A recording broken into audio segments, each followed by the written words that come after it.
Welcome back. In this, we are going to cover one of the important numeric function, that is the signum function.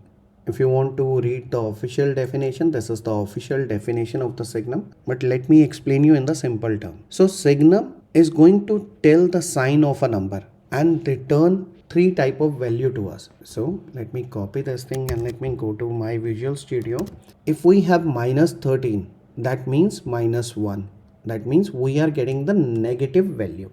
Here we have 0, that means we are getting the equal kind of value. Here we have 344, that means plus 1, we are getting a positive value. One more thing to remember, signum does not care about how big the number is. It only care about the direction. Let me explain this thing with a simple example so that you are able to understand why we need signum. Believe me, Signum is very useful. We are using Signum in case of backup, auto scaling, traffic monitoring, errors, logs, and even we are creating a lot of automation with the help of the Signum value. So just remember one thing, how big the number is, Signum does not going to care about. It is only going to care about the direction, positive, negative, or equal. Now let me give you one scenario. So the scenario is something like where the previous day traffic is equal to, let's suppose, 10,000, and today traffic is equal to 13,000. Now in this, how Signum is going to calculate the traffic? So it is today traffic minus the previous day traffic, and we will get something in the positive, 3,000 in the positive. That means the traffic is increasing because we are getting the positive value here. Let me go with the same scenario. Okay, now the previous day traffic is 10,000 and today traffic is 13,000 only. So whatever the value we will get in negative. So that means the traffic is decreasing. Now how big the number is, Signum is not going to take care of that. Signum is only going to care about the positive or the negative thing. We will get the difference in positive, that means the traffic is increasing. Here we are getting the difference in negative, that means the traffic is decreasing. And if we are getting same traffic, like I'm getting the 10,000, my difference is going to be 0. That means no increase, no decrease in the traffic. Okay, so this is the Signum all about, negative, positive, and equal. Let me give you one more scenario.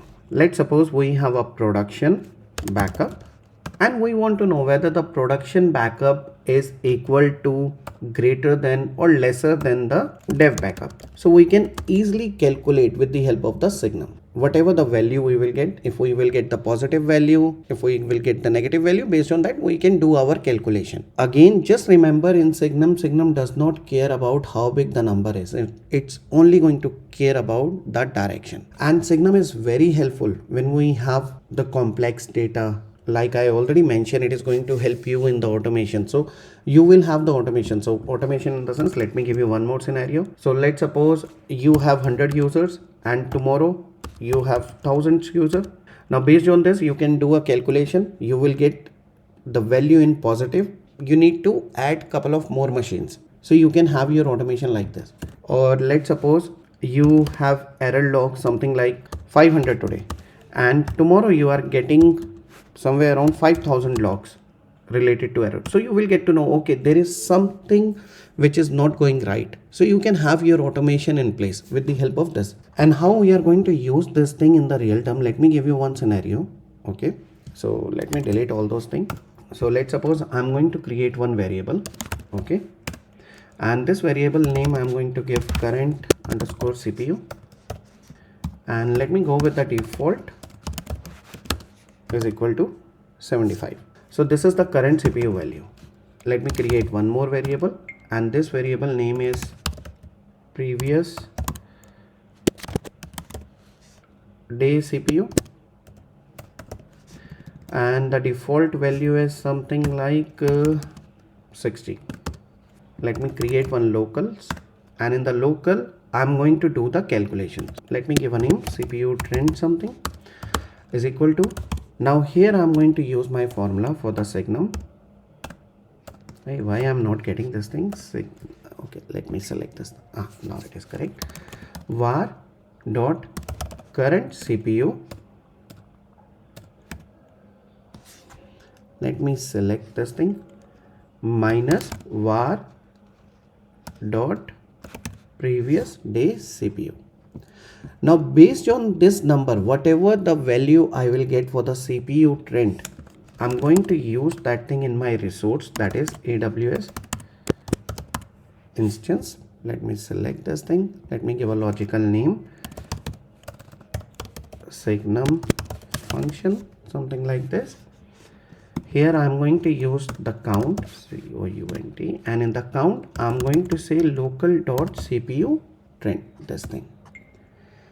And here I'm going to say if it is equal to 1, then question mark. This is the condition parameter which I'm using. 1 is equal to 0. So what I'm saying, if I will get CPU trend 1 in positive, then it is going to create one instance.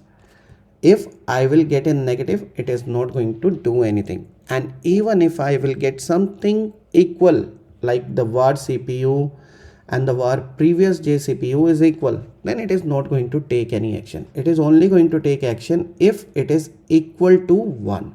Then I have the AMI, which is a mandatory parameter. I can give my AMI ID here, and in the last I can give the type is also one of the parameter which we need to give, so T2 micro. So this is how we can use the Signum, and we are using a lot when we have to use automation. So this is a real world example where you can get benefit of the Signum.